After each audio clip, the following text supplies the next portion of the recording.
This video is going to be a quick illustration and explanation of Saturday's individual ratings. This will serve for the squirts, peewees, bantams, and midgets. Just so we know, the squirt and peewee group, they will be on the stadium rink. At this point, if this is the stadium rink, the Zamboni is here in the lower left-hand corner. The bantams will be on the Olympic rink. For that session, for the bantams, the Zamboni corner is up here in the top right-hand corner. This is important because this is how we would like the rink set up.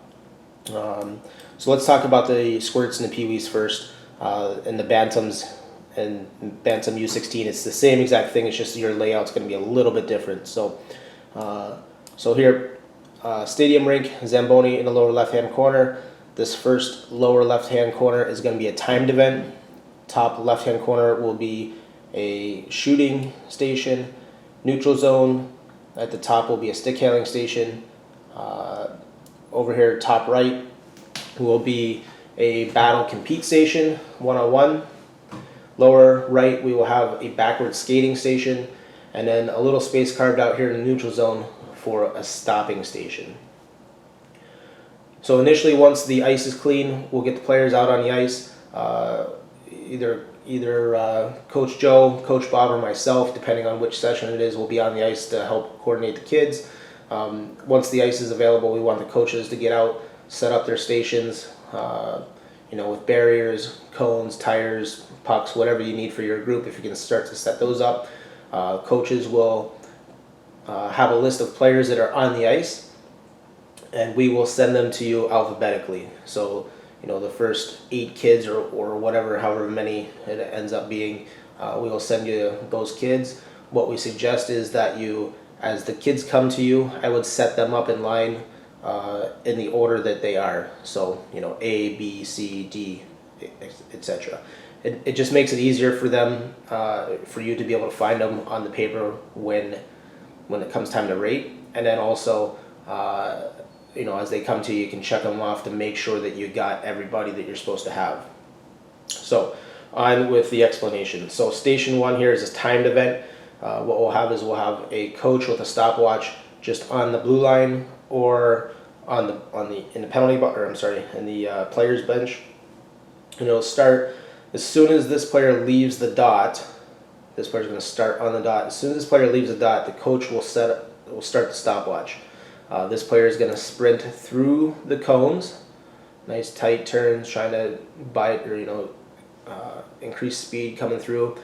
Once they get down to the goal line, it's going to be a complete sprint all the way up to the red line. We want them to skate completely to the red line, stop at the red line.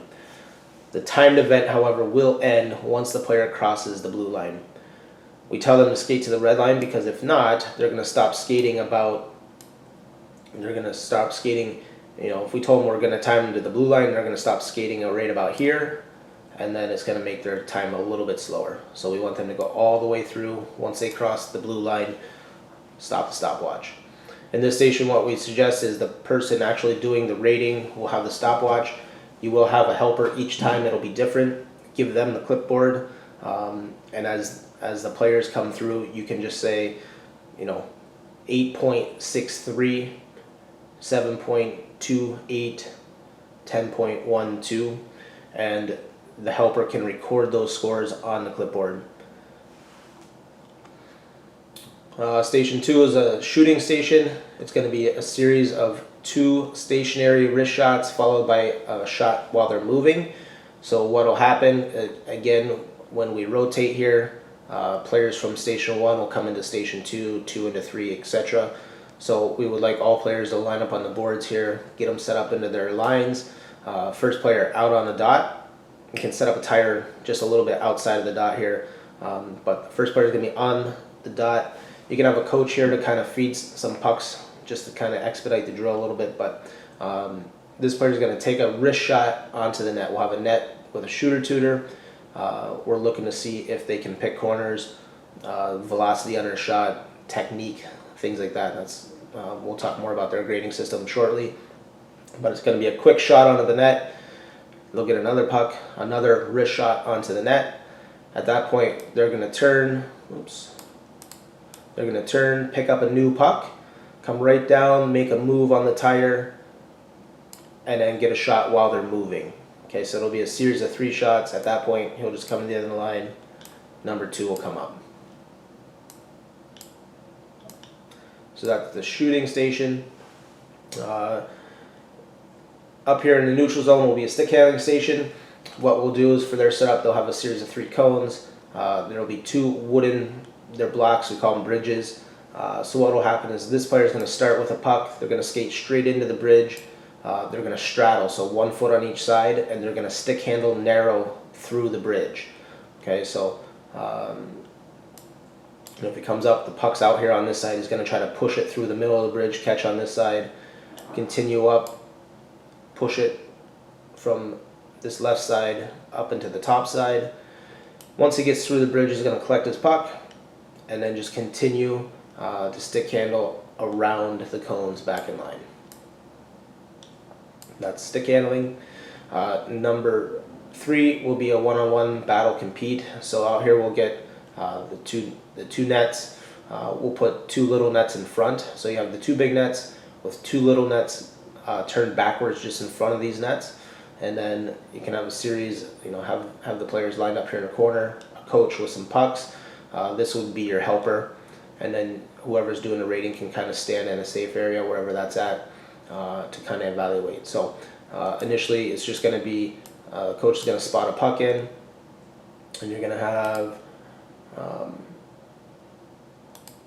2 players come up here in the middle, and they're just trying to score. So what we're really looking for here is if this player has the puck, we're looking to see,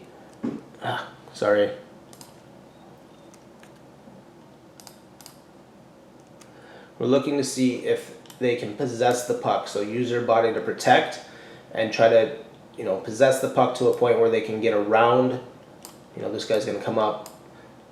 This guy's got the puck. If we can hold the puck, and then get around and try to get a clean shot off, right? Think about if they're playing in the corner, not just turning and firing the puck from here and just trying to fire it through the guy. See if they can actually make a move and get around. On the backside, obviously this guy, he's trying to, be on a good D side of the puck, stick on the ice, go and stick the puck, trying to contain this player out top. But what we're really trying to do is grade the person with the puck and see what their one-on-one ability is to make a move. Down here in the lower right will be a backward skating station. What we've done in the past is we will have all players just kind of lined up in a line, just to see what their overall backward skating is. So what you could do is have, maybe have a couple cones. This player is going to turn. He's going to go backwards right away, just backwards, get up, backwards, and then here. Allow them to go through a couple times so you see what their overall skating skills are going backwards. And then what you could do is have a couple of them go at a time, so 1 or 2 at a time, that they're going to leave. They're going to go around the circle doing crossovers. Okay, crossover. Right, you're going to have 2 going at a time. Once these 2 players come all the way around and get to the hash mark, the next set can go. And these guys will just finish out and get back in line. It'll allow you to see a couple players at the same time for comparison purposes, but it also allows you just to be a little bit quicker. What I would say here is, obviously when they're going straight forward skate or backward skating, you kind of make some assumptions, what their overall ability is to skate backwards. One of the things that's going to kind of differentiate them would be their ability to cross over, to actually get on their outside edge of their inside skate when they are making those backward crossovers, and their ability to use that inside skate to kind of push under to kind of generate some more speed. So the players that are able to do that will be at the upper end of your grading scale. And then over here in this little area will be a stopping station. So pretty simple here. Again, you'll have your line set up. Just the first player is going to come up, stop at the cone, come up, stop at the cone, and then just back in line. So what we would like is, I would say, have all players face the same direction. So in this scenario, they're going to come up, have them face stopping the Zamboni corner down here, facing the red line. So they're going to come up, stop facing the red line, down to this cone, stop facing the red line, and then come through here. This way we see them stopping at both area, or facing both ways, using both skates to see if there's any deficiencies one way or the other. If we have time at the end, we will just set up a net and a net. We'll get the players, we'll separate them into four teams, probably by color. So we have one team here on the blue line, another team here on the blue line, team 3, team 4. They can just play a quick cross ice 3-on-3 game to kill any time that we have. It might be 10 minutes, it might be 0 minutes. So just kind of keep them going at that point. I will send in the email that you've already gotten, I will send detailed information about what their grading scale is, but obviously with this one, timed event, that's going to be pretty simple. We want to get 3 times on each player, and we'll circle the time that is the quickest. The shooting station, on the sheet, it'll have a grading scale, 1 through 5, 5 being the top, 1 being the lowest on all stations, except for skating. I would like you to do a half a point, so 4.5, 3.5, 2.5, 1.5 as well, just to kind of give some additional breaks in there. But for shooting, any player that can kind of pick top corners at will, especially while they're moving, those are going to be your top dogs, those are going to be your 5s. If they can lift the puck and kind of hit the corners, but they're kind of alley-ooping them in, those might be an area to kind of give a 4. If they're able to lift the puck, but they're hitting dead center of the net, they're not able to aim, I would give those guys a 3. Anybody that really can't lift the puck, medium strength, but they're still hitting the bottom corners, you can give them a 2. And then anybody that has a kind of a weak shot or just slaps at the puck, misses the net consistently, I would give them a 1.